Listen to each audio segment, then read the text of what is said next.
nous sommes à la Cité de la Muette à Drancy. À partir de l'automne 38, ce sont des gendarmes républicains mobiles et leurs familles qui s'installent ici. C'est important parce que ça veut dire que quand la guerre commence, après l'invasion par la Wehrmacht de la France, le 14 juin 1940, les troupes qui arrivent à Drancy vont trouver ce qui leur apparaît comme un casernement de gendarmes.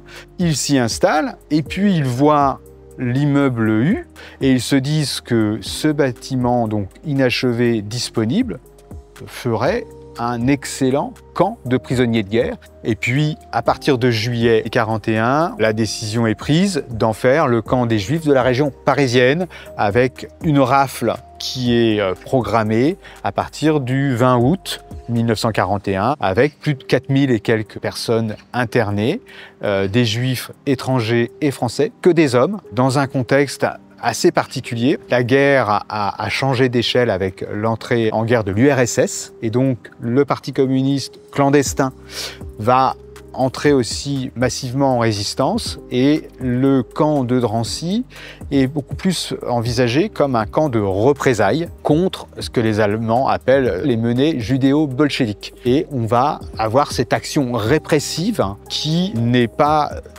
du registre de la persécution telle qu'on la connaît ensuite, avec les déportations qui vont se mettre en place en France au cours de l'année 1942. Donc à partir de la décision de l'application de la solution finale par les nazis, on a du coup des déportations qui s'organisent. La toute première se fait le 27 mars 1942 et à partir de juin, on est dans la préparation de la rafle du Veldiv, qui est vraiment l'application de la solution finale à l'échelle de la France. Et au moment de la rafle du Veldiv, en fait, on a une répartition. Et donc les familles avec les enfants de plus de 16 ans vont être dirigées vers le camp de Drancy. Et donc juste après la rafle, on a les premiers convois de déportation massifs avec 3 convois par semaine. Et donc dans le camp de Drancy, ça a des incidences puisque ça devient un camp de transit où certaines personnes ne vont passer que 3 jours entre leur arrivée et leur départ vers Auschwitz depuis la gare du Bourget-Drancy. À partir de l'ouverture du camp en août 1941, on a une administration française du camp décidée par les Allemands. Donc on a une première phase où, grosso modo, l'intendance ne suit pas du tout. Et on va avoir des cas de maladies graves. Et donc le camp va se réorganiser progressivement à partir de la rafle du Veldiv, puisque jusqu'alors on n'avait que des hommes. Et il est aussi régulièrement beaucoup plus peuplé, puisque on a des afflux réguliers de gens raflés.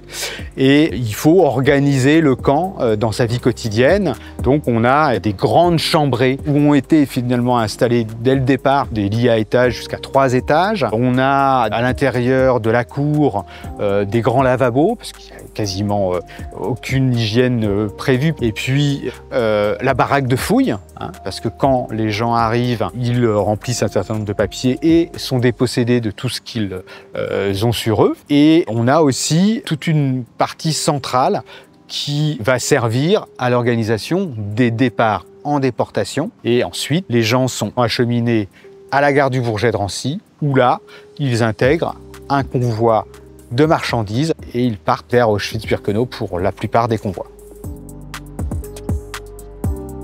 En mai 1976, l'inauguration de la sculpture mémoriale aux victimes est un aboutissement donc, pour tous ceux qui se sont mobilisés autour de ça, à la fois l'équipe municipale et l'ensemble des associations. Mais il faut attendre 2012 et l'inauguration du mémorial de la Shoah pour qu'enfin un président de la République inaugure et reconnaisse au site de Drancy ce statut de haut lieu de la mémoire nationale.